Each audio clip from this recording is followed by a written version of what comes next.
ஸ்ரீ குருभ्यो நமஹ. சத்குரு ஸ்ரீ சேஷாத்ரி சுவாமிகள் திருவடிக்கே சரணம். சாஷ்டாங்க நமஸ்காரங்கள். என் அன்பிற்கும் பாசத்திற்கும் நேசத்திற்கும் அருளாசிக்கும் உரிய அன்பர்களே, பக்த கோடிகளே, நமது 11 சித்தர் ஸ்ரீசக்கர மகாமேரு சபரிவார சக்தி பீடத்தில் ஆடி பூர விழா 23/7/2012 விசேஷமாக நடைபெற உள்ளது. காலை 7 மணியிலிருந்து மாலை 6 மணி வரை அகண்ட ஸ்ரீ லலிதா சகஸ்ரநாம பாராயணம். அகண்ட பாராயணம்னா என்ன? விடாம தொடர்ந்து அம்பால பாராயணம் பண்ணிகிட்டே இருக்குது. அம்பாள் நாம பாராயண பிரியதா. எவ்வளவுக்கு எவ்வளவு நம்ம அவளை ஸ்துதி பாடுறோமோ அவ்வளவுக்கு எவ்வளவு அம்பாள் குளிர்ச்சியாகி நமக்கு வேணுங்கிறதெல்லாம் அப்படியே நிறைவேற்றி கொடுக்க போறா. அந்த பச்சைக்கல் மகாமேரு ஸ்வரூபம் சாதாரண நினைக்காதீங்கோ. லலிதா பரமேஸ்வரி பின்னாடி சதாசிவன் மஞ்ச பலகையா படுத்துட்டு இருக்கார். அம்பாள் பரமசிவன் மடியில் அப்படி கம்பீரமா லலிதா பரமேஸ்வரி சகல ஐஸ்வர்யங்களை கொடுக்கக்கூடிய தேவதையாக அருளாட்சி பண்ணிட்டு இருக்கா. அப்படிப்பட்ட லலிதா பரமேஸ்வரியுடைய அனுகிரகம் இந்த லலிதா சகஸ்ரநாமத்துக்கு மேலே ஒரு பெரிய சகஸ்ரநாமம் கிடையாது. சகஸ்ரநாமத்துக்கெல்லாம் பெரிய சிகரம், மந்திரத்துக்கெல்லாம் மகாமந்திரம், வித்தைக்கெல்லாம் மகாவித்தை ஸ்ரீவித்தை. அப்படிப்பட்ட ஸ்ரீவித்யா முறையில் பிரதிஷ்டப்பட்ட அந்த அம்பாள் அஷ்டமாசித்திகளுடன் கூடி இந்த அகண்ட லலிதா சகஸ்ரநாம பாராயணத்தில் உங்களுக்கு பரிபூர்ண அனுகிரகத்தை கொடுப்பா. அதனால் காலம்பரை எல்லாரும் இந்த லலிதா சகஸ்ரநாமம் படிக்க தெரிஞ்சவாள்லாம் அவசியம் இதில் கலந்துட்டு இங்கே எல்லாருக்கும் சாப்பாடு வசதி சௌபாகிய திரவியங்கள்லாம் கொடுப்பா. ஒருக்கா லலிதா சகஸ்ரநாமம் எனக்கு சமஸ்கிருதம் தெரியலையே, நான் என்ன பண்ணுறது, படிக்க முடியலையேன்னு ஃபீல் பண்ணணுங்கிற அவசியம் இல்லை. தமிழ் வழிபாட்டு முறையும் இந்த கோயிலில் இருக்குது. சேஷாத்ரி சுவாமிகள் போன ஜென்மத்தில் அபிராமி பட்டராக இருந்தாருன்னு சரித்திரம் சொல்லுது. சுவாமிகளுடைய 6வது ஜென்மம் என்னென்னா அபிராமி பட்டர். அமாவாசையில் பௌர்ணமியை வரவேற்றாரே சுவாமி, இருட்டை போக்கினாரே. அப்படிப்பட்ட சுவாமி நமக்கு குருநாதாலா கிடச்சிருக்கா. அப்படிப்பட்ட குருநாதாலுடைய அனுகிரகமும் இந்த சகஸ்ரநாமத்தில் பாராயணம் பண்ணுறவாளுக்கு கண்டிப்பாக கிடச்சி சகலவித சௌபாகியங்களும் அந்த ராஜகாளி அம்பிகைக்கு பிரார்த்தனையும் பண்ணிட்டு நீங்கள் செஞ்சீங்கன்னா இந்த ஜாதகத்தில் சந்திரன்லாம் நீச்சமாக இருக்கும். இந்த அம்மா புள்ள தகராறு, அம்மா பொண்ணு தகராறு, எப்போ பார்த்தாலும் இந்த மனசில் கிளேசங்கள், இவெல்லாம் இந்த லலிதா சகஸ்ரநாமத்தை அம்பால தான் பிரார்த்தனை பண்ணணும். அம்மா எனக்கு மனசில் நிம்மதியை கொடு, குழந்தையினால் ஒரு அனுகூலத்தை கொடு, கடைசி காலத்தில் அவள் என்னை வச்சு காப்பாற்றணும், நான் அவனுக்கு பேரம்பேத்தியெல்லாம் எடுத்து நான் அவளோட சேர்ந்து இருக்கணும், குழந்தையும் நாங்களும் சேர்ந்து வாழணும், சந்தோஷமாக இருக்கணும், குடும்பம் சந்தோஷமாக இருக்கணும். இப்படியெல்லாம் நீங்கள் அந்த பாராயண நேரத்தில் சங்கல்பம் பண்ணிட்டு பண்ணீங்கன்னா நிச்சயம் அந்த அம்பாளுடைய அனுகிரகத்தினால பரிபூர்ணமாக நடக்கும்னு உங்களுக்கெல்லாம் பரிபூர்ண அருளாசியை வழங்குகிறேன். அடுத்தது 22/7/2012 ஞாயிற்றுக்கிழமை நாக சதுர்த்தி. இந்த பல குடும்பங்கள்லாம் பார்த்தீங்கன்னா நாகதோஷம் இருக்கும். அதெல்லாம் அந்த காலத்தில் இந்த நாகங்கள்லாம் அடிக்கிறதுனால, நாகங்கிறது ஒரு தேவத்தை, அந்த புத்தெல்லாம் கழித்து பாம்பு முட்டையெல்லாம் அழித்து அது எல்லாத்தையும் துவம்சப்படுத்தி நாசப்படுத்தி அது பாட்டில் அது வேலையை பார்க்குறது. நம்ம பயப்படணுங்கிற அவசியம் இல்லை. அது உடனே கழி எடுத்து அடிக்கிறது, விரட்டுறது, அதுக்கு பின்னப்பட்டு போய் அது கஷ்டப்பட்டு போய், அதுவும் நாகங்கிறது சத்தியத்துக்கு கட்டு விட்டது. அதனுடைய தோஷமாக விட்டது இருந்ததுனாக்க குழந்தை பிறக்காது, ஹஸ்பண்ட் அண்ட் ஒய்ஃப் சேர்ந்துருக்க முடியாது. அதனால் மாங்கல்ய தோஷங்கள்லாம் ஏற்பட்டு பொம்மநாட்டிகளுக்கெல்லாம் கல்யாணம், ஸ்திரீ குழந்தைகளுக்கெல்லாம் நடக்காது. அதே மாதிரி ஆண் ஜாதகத்தில் இருந்ததுன்னா அவனுங்களுக்கெல்லாம் இடையூறு, கல்யாணத்தில் தொந்தரவு, வேறு ரிலேஷன்ஷிப், இந்த மாதிரிலாம் கொண்டு விட்டுடும். அதனால தான் நம்ம கோயிலில் இந்த கால சிறப்பு தோஷம், வெள்ளிக்கிழமை ராகு காலம், ஞாயிற்றுக்கிழமை ராகு காலம் இதெல்லாம் பண்ணுறோம். அப்படி நிறையா பேர் கிட்டத்தட்ட ஒரு 2000 பேர் கிட்டத்தட்ட பண்ணியிருக்கா இந்த நாக தோஷ பரிகாரம். அதுக்கு அனுகூலத்தையும், இந்த நாகதோஷம் இருந்தால் என்ன பண்ணோம்னா சும்மா அப்படியே கிடைக்கிற மாதிரி ஒரு நம்பிக்கையை கொடுத்துட்டு கடைசியில் கட்டி விட்ரும். சும்மா ஒரு மாளிகையாக தான் இருக்கும். அது நிஜ வாழ்க்கையில் நமக்கு நடக்காது. கடைசி நிமிஷத்தில் வெட்டி விட்டுரும். இப்போ குழந்தை பிறக்காது, புள்ள குழந்தை பிறக்காது. அப்புறம் எவ்வளோ உழைச்சாலும் நமக்கு ஒரு பெரிய பலன் இல்லையே, இப்படிலாம் வரும். அதனால் அவெல்லாம் இந்த நாக சதுர்த்தி அன்னைக்கு பங்கெடுத்துட்டு இந்த ஹோமத்தில் பங்கெடுத்துட்டு அதுக்கெல்லாம் கவுண்டரில் கேட்டால் அதுக்கெல்லாம் என்ன பலன், என்ன அதுக்கெல்லாம் பைசா இருக்கும். ஏன்னா எதுவுமே ஒரு சாமான் வாங்கணுன்னா நீங்கள் போய் கடையில் போய் ஃப்ரீயாக வாங்க முடியாது, நாங்கள் வாங்கினாலும் ஃப்ரீயாக வாங்க முடியாது. அதுக்கு உண்டான பணத்தை கொடுத்தா தான் சாமான் கிடைக்கும். அதனால் அதுக்கு உண்டான கட்டணத்தை செலுத்தி அவசியம் நீங்கள் எல்லாம் பங்கெடுத்துட்டு அந்த நாகதோஷம் நிவர்த்தியாகி, சில பேர் நாகத்தினுடைய அனுகிரகம் இருந்ததுனாக்க பிளாக் மணியிலே மதப்பான். எங்கிட்ட ஒரு லாரி ஓனர் ஒருத்தர் வந்தார் 5 வருஷத்துக்கு முன்னாடி. அவர் சொன்னார், எனக்கு ஒரு கனவு வந்தது ஐயா, அந்த கனவுல வந்து அப்படியே ஒரு நாகம் ஒன்று வந்தது. அந்த நாகத்துக்கு பின்னாடி ஒரு ஒளி ஒன்று தெரிஞ்சுது. அது படம் எடுத்து ஆடித்து. அதுலேருந்து என்னுடைய லாரி பிஸ்னஸ் ஓஹோன்னு தூக்கி விட்டு பல லட்சங்கள் நான் சம்பாதிச்சு ஒரு வண்டி வச்சுருந்த இடத்துல 20 வண்டி நான் வச்சுருந்தேன். இப்போ பாருங்க, நான் நொடிச்சு போயிருந்தேன். நாகம் எப்படியான்னு என் கனவுல வரணும், நீங்கள் வர வைங்க அப்படின்னு சொல்லி என்னை வந்து கேட்டார். நான் சொன்னேன், நான் வந்து சாதாரண மனுஷன்ப்பா, நீ போய் பாம்பாட்டி சித்தர்கிட்ட போய் பிரார்த்தனை பண்ணு, அவரே உனக்கு அந்த ரூபத்தில் காட்சி கொடுப்பார் அப்படின்னு சொன்னேன். அதுக்கப்புறம் அந்த தோஷமெல்லாம் நிவர்த்தியாகி இப்போ நல்ல ஒரு வசதியான ஒரு நிலைமையில் அவர் இருந்துகிட்டு இருக்கார்.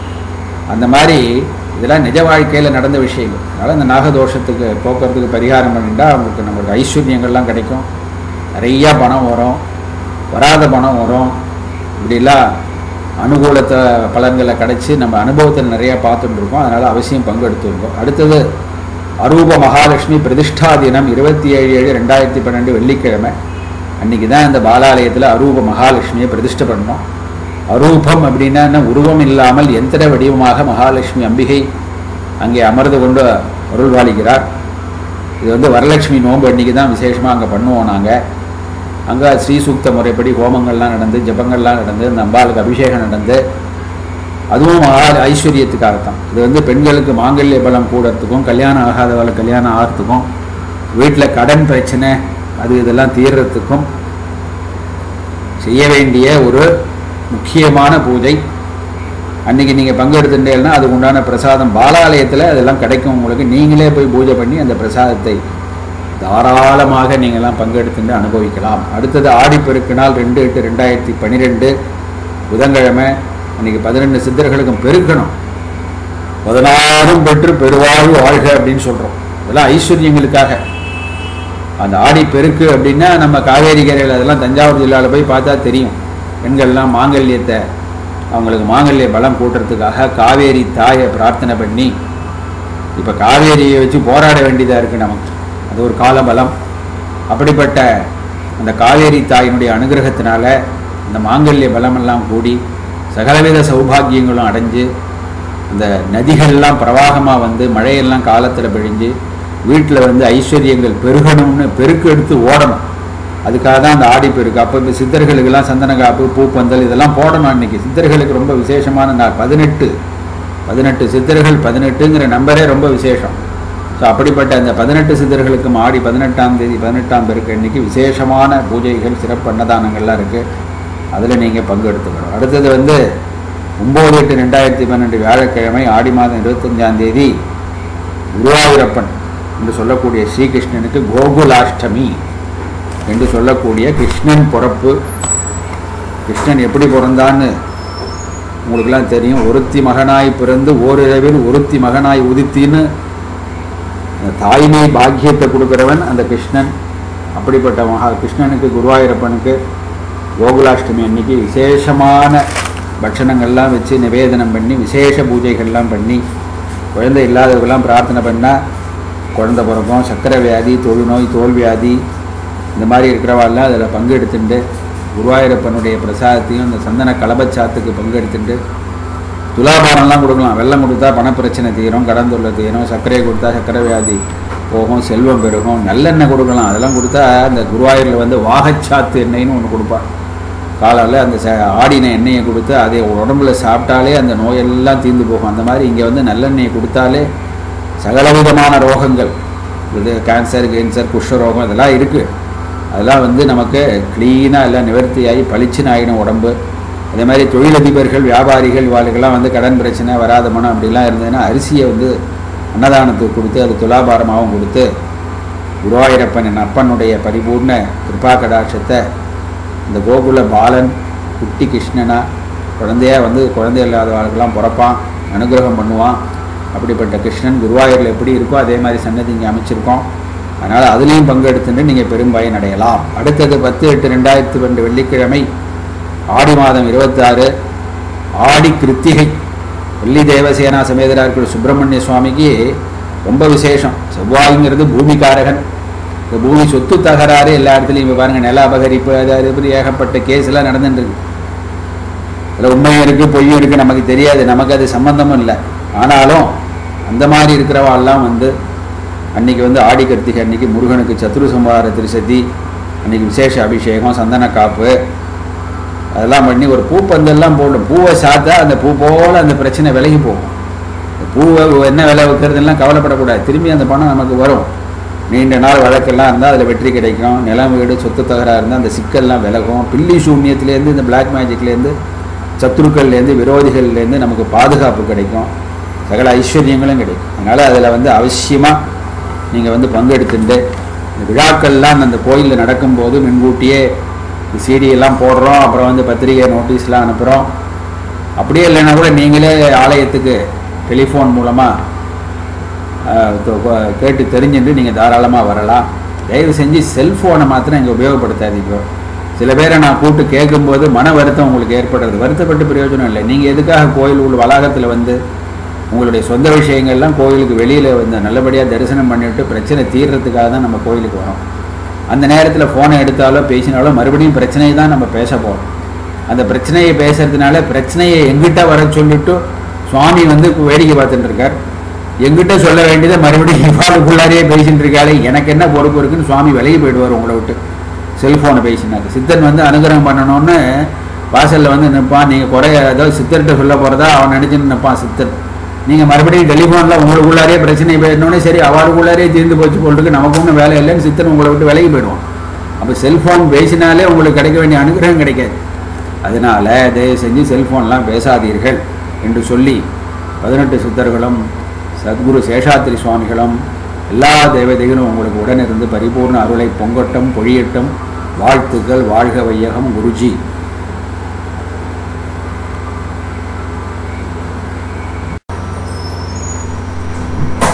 ஸ்ரீ குருபியோ நமஹ. சத்குரு ஸ்ரீ சேஷாத்திரி சுவாமிகள் திருவடிக்கே சரணம். சாஷ்டாங்க நமஸ்காரங்கள். என் அன்பிற்கும் பாசத்திற்கும் நேசத்திற்கும் அருளாசிக்கும் உரிய அன்பர்களே, பக்த கோடிகளே, நமது 11 சித்தர் ஸ்ரீசக்கர மகாமேரு சபரிவார சக்தி பீடத்தில் ஆடி பூர விழா 23/7/2012 விசேஷமாக நடைபெற உள்ளது.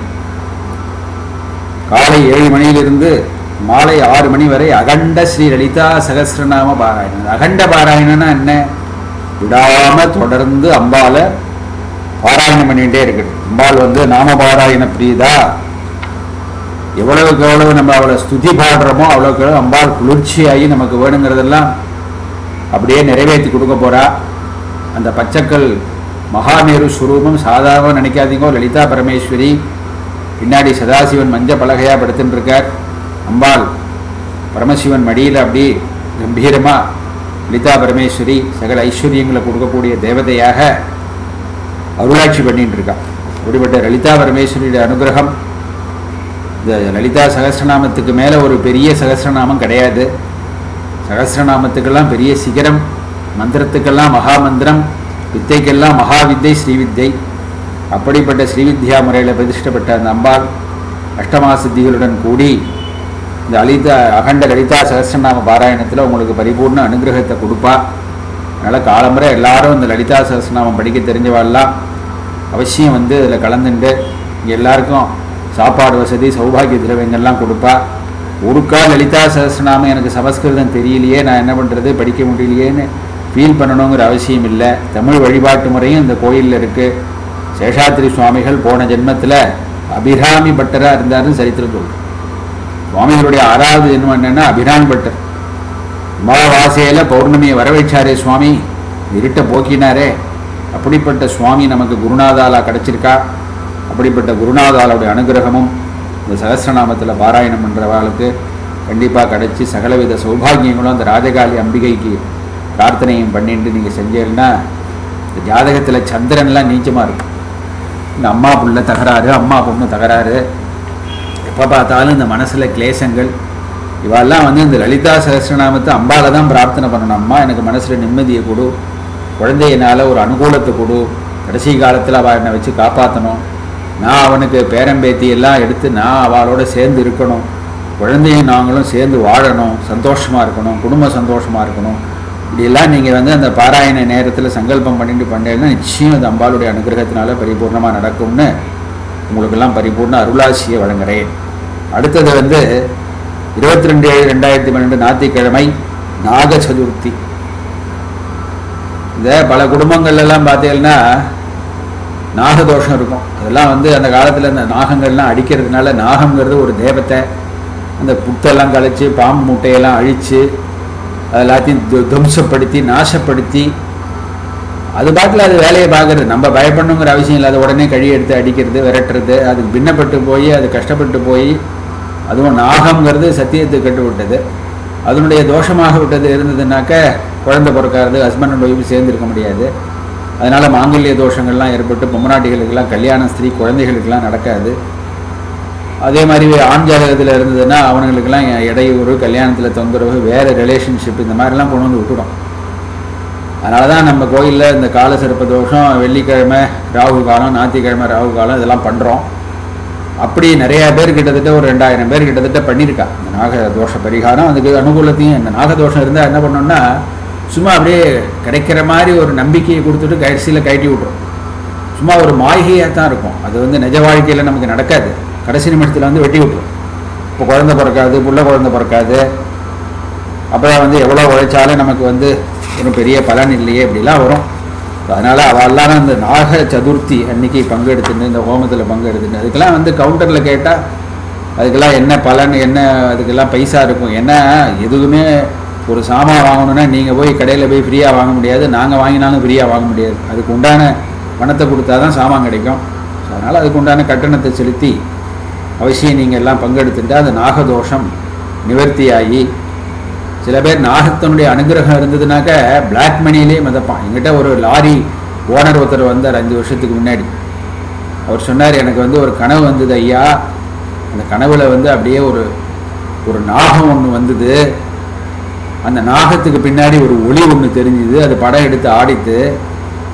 அதுலேருந்து என்னுடைய லாரி பிஸ்னஸ் ஓஹோன்னு தூக்கி விட்டு பல லட்சங்கள் நான் சம்பாதிச்சு, ஒரு வண்டி வச்சுருந்த இடத்துல 20 வண்டி நான் வச்சுருந்தேன். இப்போ பாருங்கள், நான் நொடிச்சு போயிருந்தேன். இந்த நாகம் எப்படியானு என் கனவுல வரணும், நீங்கள் வரவைங்க அப்படின்னு சொல்லி என்னை வந்து கேட்டார்.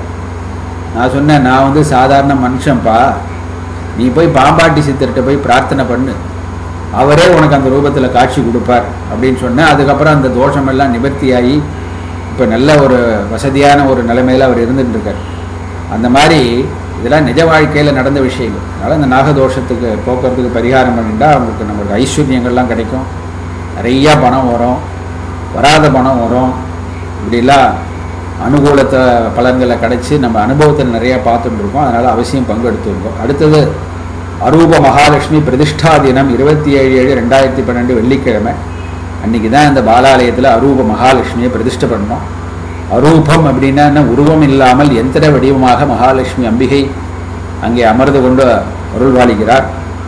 இது வந்து வரலட்சுமி நோன்பு அன்றைக்கி தான் விசேஷமாக அங்கே பண்ணுவோம். நாங்கள் அங்கே ஸ்ரீசூக்த முறைப்படி ஹோமங்கள்லாம் நடந்து, ஜபங்கள்லாம் நடந்து, அந்த அம்பாளுக்கு அபிஷேகம் நடந்து, அதுவும் ஐஸ்வர்யத்துக்காகத்தான். இது வந்து பெண்களுக்கு மாங்கல்ய பலம் கூடறதுக்கும், கல்யாணம் ஆகாதவளை கல்யாணம் ஆகிறதுக்கும், வீட்டில் கடன் பிரச்சனை அது இதெல்லாம் தீர்றதுக்கும் செய்ய வேண்டிய ஒரு முக்கியமான பூஜை.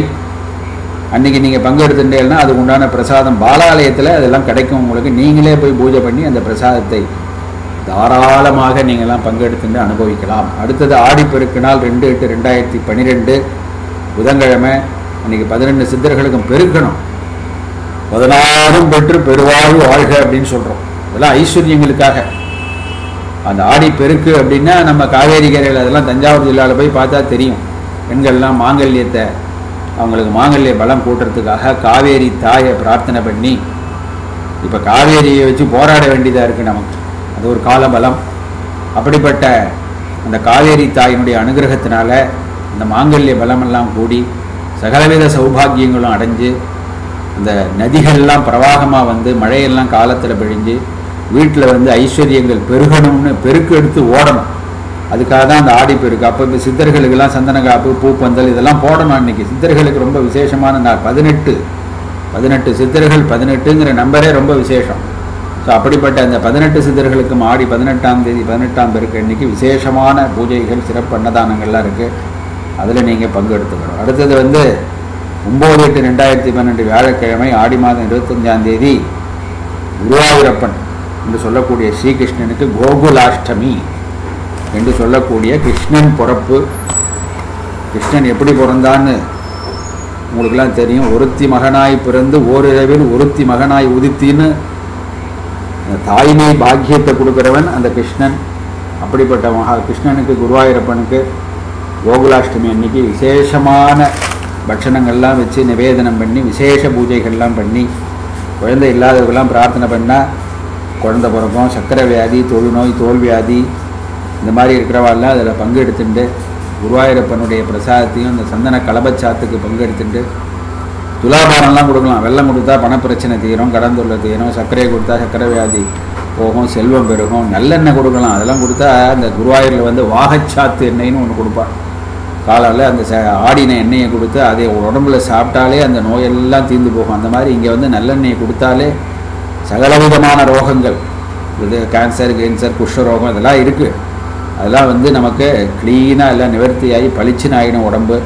அதே மாதிரி தொழிலதிபர்கள், வியாபாரிகள், இவாளுக்கெல்லாம் வந்து கடன் பிரச்சனை, வராத மனம் அப்படிலாம் இருந்ததுன்னா அரிசியை வந்து அன்னதானத்துக்கு கொடுத்து அது துலாபாரமாகவும் கொடுத்து குருவாயூரப்பன் என் அப்பனுடைய பரிபூர்ண கிருபா கடாட்சத்தை இந்த கோகுல பாலன் குட்டி கிருஷ்ணனா குழந்தையாக வந்து குழந்தை இல்லாதவர்களுக்கெல்லாம் பிறப்பான், அனுகிரகம் பண்ணுவான். அப்படிப்பட்ட கிருஷ்ணன் குருவாயூரில் எப்படி இருக்கோ அதே மாதிரி சன்னதி இங்கே அமைச்சிருக்கோம். அதனால் அதுலேயும் பங்கெடுத்துட்டு நீங்கள் பெரும்பயன் அடையலாம். அடுத்தது 10/8/2002 வெள்ளிக்கிழமை ஆடி மாதம் 26 ஆடி கிருத்திகை. வெள்ளி தேவசேனா சமேதராக இருக்கிற சுப்பிரமணிய சுவாமிக்கு ரொம்ப விசேஷம். செவ்வாய்ங்கிறது பூமிக்காரகன். இந்த பூமி சொத்து தகராறு எல்லா இடத்துலையும் இப்போ பாருங்கள், நில அபகரிப்பு அது ஏகப்பட்ட கேஸ்லாம் நடந்துட்டுருக்கு. அதில் உண்மையும் இருக்குது, பொய்யும் இருக்குது, நமக்கு தெரியாது, நமக்கு அது சம்பந்தமும் இல்லை. ஆனாலும் அந்த மாதிரி இருக்கிறவாள்லாம் வந்து அன்றைக்கி வந்து ஆடி கர்த்திகை அன்றைக்கி முருகனுக்கு சத்ரு சம்ஹார திருசதி அன்றைக்கி விசேஷ அபிஷேகம், சந்தன காப்பு அதெல்லாம் பண்ணி ஒரு பூப்பந்தெல்லாம் போடும். பூவை சாத்தா அந்த பூ போல் அந்த பிரச்சனை விலகி போகும். பூவை என்ன விலை வைக்கிறதுலாம் கவலைப்படக்கூடாது, திரும்பி அந்த பணம் நமக்கு வரும். நீண்ட நாள் வழக்கெல்லாம் இருந்தால் அதில் வெற்றி கிடைக்கும். நிலம் வீடு சொத்து தகராறு இருந்தால் அந்த சிக்கல்லாம் விலகும். பில்லி சூன்யத்துலேருந்து இந்த பிளாக் மேஜிக்லேருந்து சத்துருக்கள்லேருந்து விரோதிகள்லேருந்து நமக்கு பாதுகாப்பு கிடைக்கும், சகல ஐஸ்வர்யங்களும் கிடைக்கும். அதனால் அதில் வந்து அவசியமாக நீங்கள் வந்து பங்கெடுத்துட்டு இந்த விழாக்கள்லாம் அந்த கோயிலில் நடக்கும்போது முன்கூட்டியே சீடியெல்லாம் போடுறோம், அப்புறம் வந்து பத்திரிகை நோட்டீஸ்லாம் அனுப்புகிறோம். அப்படியே இல்லைன்னா கூட நீங்களே ஆலயத்துக்கு டெலிஃபோன் மூலமாக கேட்டு தெரிஞ்சுட்டு நீங்கள் தாராளமாக வரலாம். தயவு செஞ்சு செல்ஃபோனை மாத்திரம் இங்கே உபயோகப்படுத்தாதீங்க. சில பேரை நான் கூப்பிட்டு கேட்கும்போது மன வருத்தம் உங்களுக்கு ஏற்படுறது. வருத்தப்பட்டு பிரயோஜனம் இல்லை. நீங்கள் எதுக்காக கோயில் உள்ள வளாகத்தில் வந்து உங்களுடைய சொந்த விஷயங்கள்லாம் கோயிலுக்கு வெளியில் வந்து நல்லபடியாக தரிசனம் பண்ணிவிட்டு பிரச்சனை தீர்றதுக்காக தான் நம்ம கோயிலுக்கு வரோம். அந்த நேரத்தில் ஃபோனை எடுத்தாலோ பேசினாலோ மறுபடியும் பிரச்சனையை தான் நம்ம பேச போகிறோம். அந்த பிரச்சனையை பேசுறதுனால பிரச்சனையை எங்கிட்ட வர சொல்லிட்டு சுவாமி வந்து வேடிக்கை பார்த்துட்டு இருக்கார். எங்கிட்ட சொல்ல வேண்டியதை மறுபடியும் இவாளுக்குள்ளாரையே பேசிட்டு இருக்காளே, எனக்கு என்ன பொறுப்பு இருக்குன்னு சுவாமி விலகி போயிடுவார் உங்களை விட்டு. செல்ஃபோனை பேசினார். சித்தன் வந்து அனுகிரகம் பண்ணணும்னு வாசலில் வந்து நிற்பான். நீங்கள் குறைய ஏதாவது சித்தர்கிட்ட சொல்ல போகிறதா அவன் நினச்சின்னு நிற்பான் சித்தன். நீங்கள் மறுபடியும் டெலிஃபோனில் உங்களுக்குள்ளாரே பிரச்சனை போயிடணுன்னே சரி அவளுக்குள்ளாரே தீர்ந்து போச்சு போட்டுருக்கு, நமக்கு ஒன்றும் வேலை இல்லைன்னு சித்தன் உங்களை விட்டு விலகி போயிடுவான். அப்போ செல்ஃபோன் பேசினாலே உங்களுக்கு கிடைக்க வேண்டிய அனுகிரகம் கிடைக்காது. அதனால் தயவு செஞ்சு செல்ஃபோன்லாம் பேசாதீர்கள் என்று சொல்லி 18 சித்தர்களும் சத்குரு சேஷாத்திரி சுவாமிகளும் எல்லா தேவதைகளும் உங்களுக்கு உடனிருந்து பரிபூர்ண அருளை பொங்கட்டும் பொழியட்டும். வாழ்த்துக்கள். வாழ்க வையகம். குருஜி.